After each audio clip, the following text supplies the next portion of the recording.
We enlisted the help of a private investigator named Steve Fisher, who took us on that very short walk between the house and the car.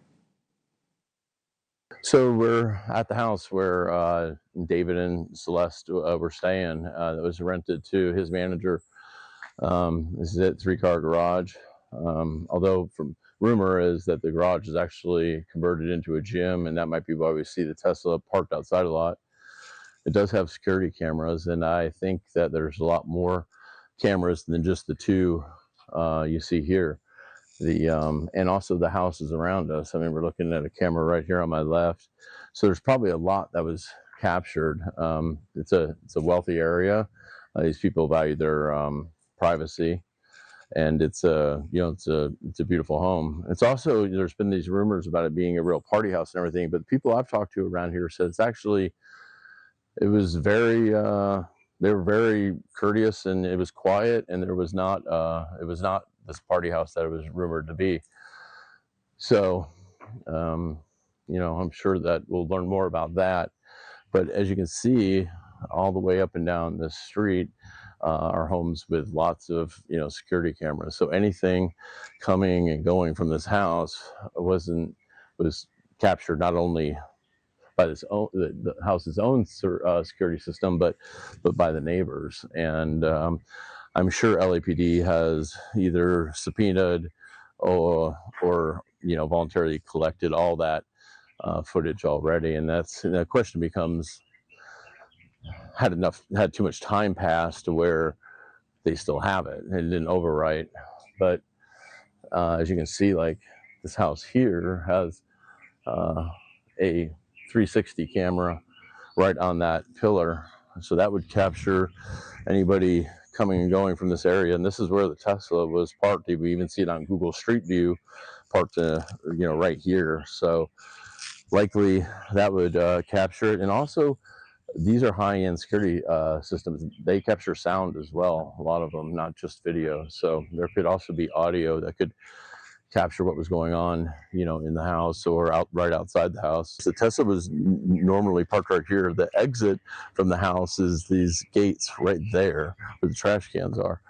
And then if we just walk up here a little bit and to the left is where, it was left for, what I've heard is more than a month, with her body in it, which is tragic to think about. But it was parked very close by.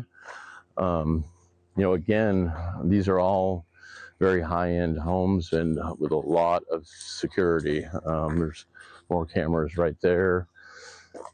So I think that they'll be able to piece together the movement of the vehicle, and along with the vehicle's own systems, whether even if he didn't have Sentry mode enabled, the car will still capture that GPS data of when it was started and stopped, and where it moved in the last time it was turned off. And it'll also show how many passengers were in it because the seats measure the weight for airbag reasons. So I think there'll be a lot of data garnered. So then where the car will be right down here. And here we have a house that's got all kinds of security.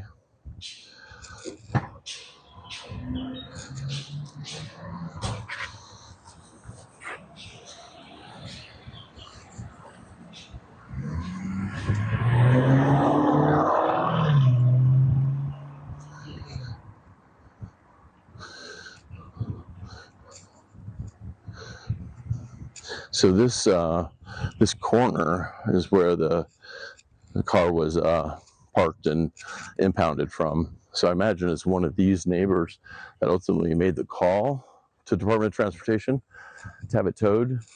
And this is the spot right here. It was just past the red curb, parked on the right here.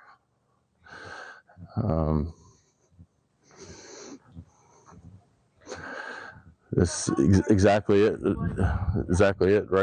right here. This is where she sat likely for more than a month in the front of the Tesla.